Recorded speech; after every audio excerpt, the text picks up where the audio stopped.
Okay, so this week we're going to talk about collisions, determining them, understanding them, and building them in a game engine. This lecture kind of briefs through a lot of these algorithms that we're going to be using. I also posted to my courses a lecture I put together for IGM309, which digs a little bit deeper into like the kind of foundational bits of this stuff. So check that out. It's a much longer lecture, and hopefully that's beneficial. But with that, let's kind of jump into the subject. So collisions, imagine these 2 points, and they're both moving to the right, yet when they move to the right, they seem to collide. And you're saying, wait a minute, Edan, they're not moving to the right. One's clearly moving down, but that's not necessarily true because one point is in its own frame of reference moving to the right, and the other point moving within its own frame of reference is moving to the right. And so this is kind of an important topic in kind of an important note to make when you're talking about collisions and detecting collisions in an engine, that you really do need to take into consideration your frame of reference, and as such, most of this stuff will be done in absolute space or in world space. So you do have to manipulate your models to get them into world space before you start to calculate whether or not they're touching each other. And by models, I mean your model matrix. Not necessarily like a model or an object. It doesn't really matter. You can even have 2 points, and whether or not they are the same is really related to their absolute location in space versus their individual orientation about their own frame of reference. So imagine these the Creeper and the Steve models moving in space, and they collide. And when we say that they collide, what we're really talking about is that they're occupying the same volume. And I think that's a really important distinction to make, because you can have objects that are overlapping but don't collide. For example, UI, or objects that are not actually colliding in any sense. They're just sort of in the same place, but they don't occupy volume because they don't, as of physicality, occupy volume. Well, these models do occupy volume. You imagine you're making a game, and you have a character and another character, and you don't want them to be in the same volume of space. And I keep on mentioning volume, and the reason that volume is used is because, generally speaking, we are detecting the collision of volumes, not necessarily the collision of models or collision of points, because after all, points don't collide. They can be equal, but they don't collide. Lines can intersect at a point. Again, that's not very useful. The likelihood of 2 lines intersecting in an exact point is extremely low because, again, that they have to be perfectly onto each other, right? But the idea of a line intercepting a plane, or 2 spheres overlapping, these are volumes. And in a way, well, a plane's not a volume, but it is a volume. It's just a volume of infinite, like, thinness. So you the math gets kind of wacky, and if you're interested in that, I'm a big fan of it, and I'm happy to talk about it in office hours. But ultimately, when you have a collision, there are 2 volumes, however they're represented, colliding or occupying the same location in world space. And so if you think about this, let's think about the models now instead of models, but as a collection of points, or effectively what's called a point cloud, that represent these different areas and vertices and triangles or shapes and so on. Now, if we try to kind of draw a circle around all of these points, so we find out kind of what's the maximum, what's the circle we draw where there are no points outside, and then we kind of put them into each other, you'll notice, right, that they'll collide, that now these 2 volumes, these 2 spheres are on top of each other in some way. And this also works if one's rotated, because the rotation, a sphere, a ball or a sphere, is still the same no matter how you rotate it. And so we can just kind of think about initially as these 2 volumes that are represented by circles in 2D or spheres in 3D. And when they're overlapping in any way, and I say overlapping for a specific reason, they are collided, right? So here you can see that this is a really straightforward way to determine if two spheres or if two circles are overlapping, is you just take their center points and you find the distance between the center points and you compare them to the sum of the radiuses. And if the magnitude is of the distance is less than the sum of the two radiuses, then you've got a collision. It's very easy to do, and that's why actually bounding spheres or bounding circles are the most commonly used, I'd say one of the most commonly used collision detection algorithms out there, and often are pre-tests for the actual test. So you're doing something more computationally intensive. Well, if you can determine that two things are not colliding and that prevents you from actually doing a collision test, that's great. So a lot of times bounding volume hierarchies or pre-intersection testing is done with spheres or with bounding circles. So yeah, ultimately kind of what I was saying before, if the sum of the radiuses is more than the distance between the circles, there is a collision. If the sum of the radius is less than the distance between the centers, I think this is wrong. If the distance between the two centers is less than the sum of the radiuses, then you've got a collision. Otherwise, you do not.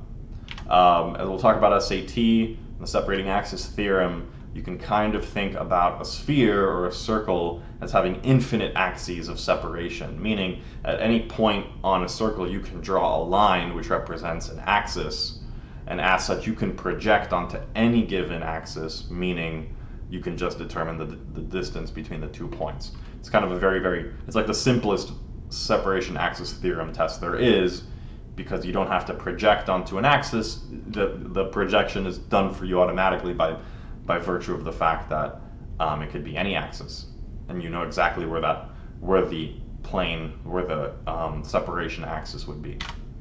So let's take a look at our Steve model once again. Strip away the textures and strip away the faces. Now we have just these vertices and the representative shapes.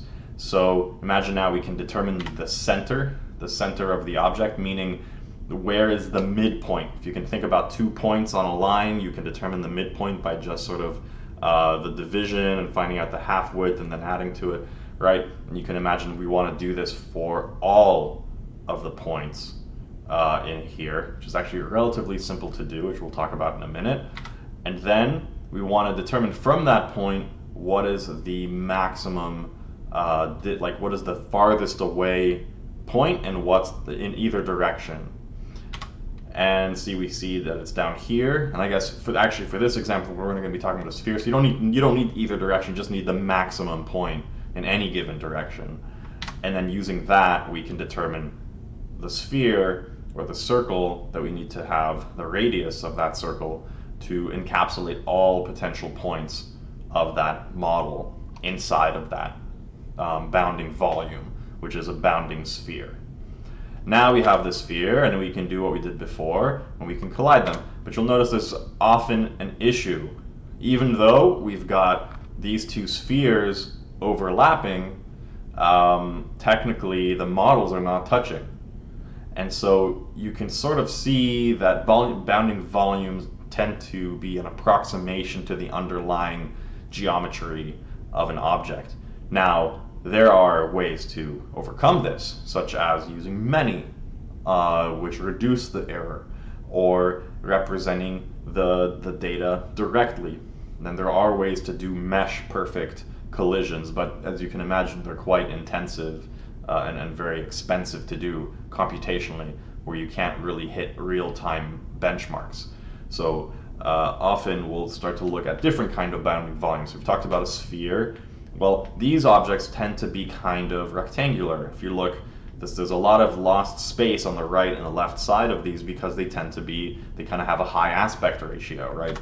And so if we could instead use a square or a rectangle to represent them, then we would have a much easier time because now when they collide, even though, in this, the bounding volumes the spheres would have overlapped, but here you can see there's a much more accurate, collision detection algorithm in place. And so ultimately, that's all we have to do. So you can kind of see if we basically are using initially what we're calling axis aligned bounding boxes, AABBs, which are to be differentiated from ARBBs, which we'll talk about in a minute. But ultimately, AABBs, axis aligned bounding boxes, mean that each axis of the box is aligned to our coordinate system. So y and x in 2D, or y, x, and z in 3D. So ultimately, the detection of collision comes down to min and max tests, which are quite inexpensive. So you can kind of see if we're overlapping. We can determine if we're overlapping by a comparison of the left and right values and of the respective boxes, and same thing with up and down. So we can test each one of these, and if any one fails, right, if it's above or below or the thing or whatever, then if any one of them fails, then there is a collision. This is actually going to be a pretty common pattern in collision detection, as you'll notice. There's always this concept of early out, and I think that's a really important thing to point out here. There's a very famous saying in computer graphics or computer game engine development. I forget who said it, but the saying goes, the best kind of work is the work you don't do. And that's not to mean we as people who are building stuff are lazy. It means that the best kind of work that the computer is going to do is the work that we can eliminate. And so you have this concept of early out, and the sooner you can exit, the sooner you know there is no collision, get the hell out of there. Right? We'll talk about this in spatial optimization, data structures. We're going to talk about this. We've already talked about it, right? Like if you can test a bounding sphere, which is kind of the cheapest thing, and we can determine that there's no way these two objects are going to touch each other because their bounding spheres don't touch. Well, get out of there. Don't do this test. You just saved yourself 6 potential tests, right? If halfway through these tests we realize there's no way they're touching because we can draw a line between them, then get out of there, or whatever. I mean, I'm saying, actually, if you're going through the list and you determine that they're touching because one of them is overlapping, then it's collided, then you gotta get out of it. Just like always try to find an early exit as soon as you possibly can. And this is really important. That's not necessarily with axis aligned bounding boxes, because there is a much simpler way to do this test without doing 6 tests. That's the obvious brute force and the correct way to do it. But if you watch my lecture that I put up, you'll see another way to determine, which is a simplification of the separation axis theorem that allows you to do it with only 2 calculations. And same thing with this and bounding spheres. A lot of really creative ways to do that. But when you get into oriented bounding boxes or bounding boxes of arbitrary orientation, you first have to do 15 different tests, which is expensive. And then on top of it, the collision resolution algorithm, which we're not going to necessarily talk about, but the what is collision resolution? Collision resolution is determining how they're touching, not just if they are, but how and which points. For example, if you're building a physics engine, you want to stack boxes, you want to know, at what point are these 2 boxes hitting each other, so you can calculate the normal, so you can bounce it off in the correct direction, and so on. Collision resolution is extremely expensive for oriented bounding boxes and relatively trivial for spheres and oriented bounding boxes. The problem with oriented bounding boxes in physics engines, as you can imagine, is things rotate, and oriented bounding boxes do not. And so the physicality of a system using AABBs or even ARBBs, which is, you rotate, then you make a new one, it's going to be really wackadoodle. It's not going to look real. So if you're trying to build like a Lego game or something, you do need to pay the price. And so again, back to that subject of early exit. Exit out as soon as you possibly can, if you can, because let your CPU, which is where a lot of these calculations occur, not on the GPU, let it do as much as possible. Although I would argue that there is now movement to push, especially with Vulkan, and to push a lot of these calculations to the GPU by way of compute. So you can actually do this kind of stuff on the GPU, but that's probably a more advanced topic. But I recommend you guys look at it, especially given the context of the timing of this lecture at 2019, with RTX coming into GPUs and Vulkan and OpenCL and CUDA being kind of the soup du jour, it's very much reasonable that in the next 2 to 4 years, given when you're going into industry, that more and more of this kind of stuff will be done on the GPU. So, sorry, deep dive into this, but this is one of the more interesting subjects that we're starting to get into, really the nuts and bolts of things. So, yeah, that's our solution. Like I said, we're to determine if they're overlapping. We just kind of do a min-max. So you can kind of see these are not overlapping because the maximum of the left box is less than the minimum of the right box. So we can immediately say, okay, there's no way that they're touching. Well, we'd have to test top and bottom as well, because you can imagine if they're, well, in this case, actually, we could just get out, because there's no way that a box that's up to the left, we can draw this line in between, and we know for a fact that they're not touching.